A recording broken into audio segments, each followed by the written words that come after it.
let's now talk about the potential challenges that you might encounter as an interpreter doing telephone interpreting. So I believe that TI can be a very challenging, but also very fulfilling type of work that you will do.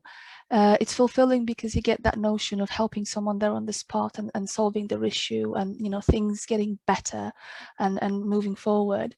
But also what you have to remember is that very, very few calls sometimes will go without any hitch.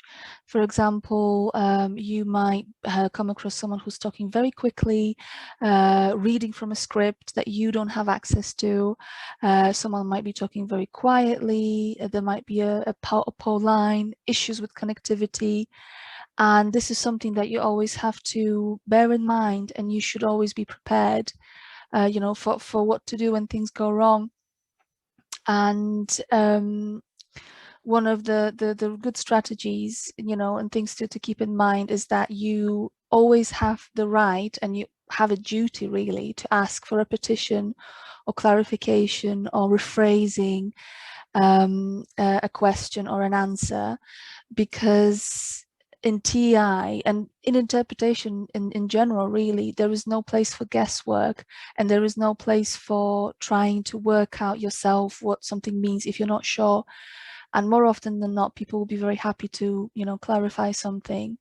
And, especially in settings like medical care, healthcare, there is no room for error. So, don't feel like you have to come across as a know-it-all, and don't feel like asking questions is going to diminish, your authority. It's quite the contrary, because you are communicating to everyone that you actually care about how the exchange is going and that you care about the outcome. Also, you have to be prepared for human emotions, for frustration. You have to be prepared for people sometimes losing their temper, becoming verbally abusive, becoming impatient, and you also have to, react to that in an appropriate manner. So, remaining calm and professional and collected, remembering about the politeness and the appropriate forms of address, not becoming, sucked into issues.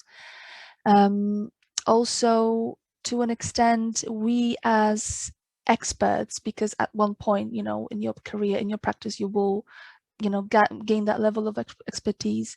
We also have a duty to make sure that the exchange is carried out in the appropriate manner. So you will remember about speaking in first person for the limited English speaker or the service user, and asking questions in third person.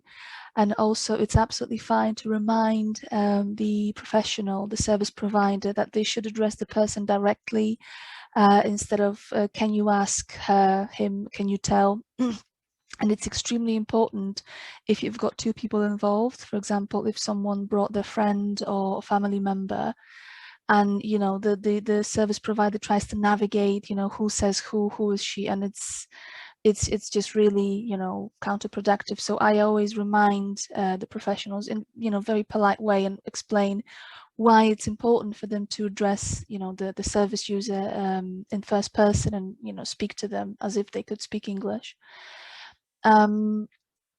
Sometimes you will have to probably become a bit more firm. For example, if someone is calling an ambulance, it did actually happen to me several times.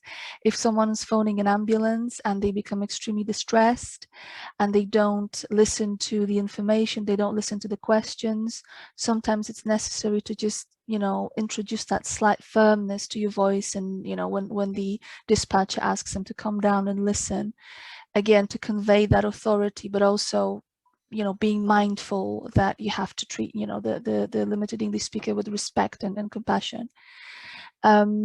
Also, sometimes it might happen that you will have to terminate the call or pass it on to a customer service agent. For example, if you were connected to the speaker of the language that you don't work in, and it's especially true for, I mean, I can't really, say about, other interpreters, but it did happen to me a number of times, and I work in Polish into English, and these are the only languages that I work in. but I've had calls from Lithuanian speakers or Slovak or Czech. And, you know, there might be a bit of temptation, you know, thinking, oh, well, actually, these are languages are not that difficult and they're not that dissimilar.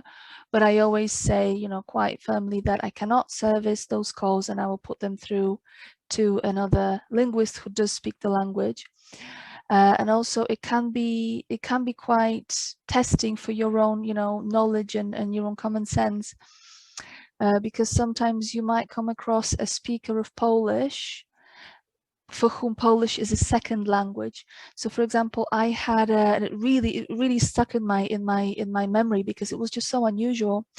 I had a speaker of Polish as a second language and Urdu as the first language, and the gentleman was a naturalized Polish citizen.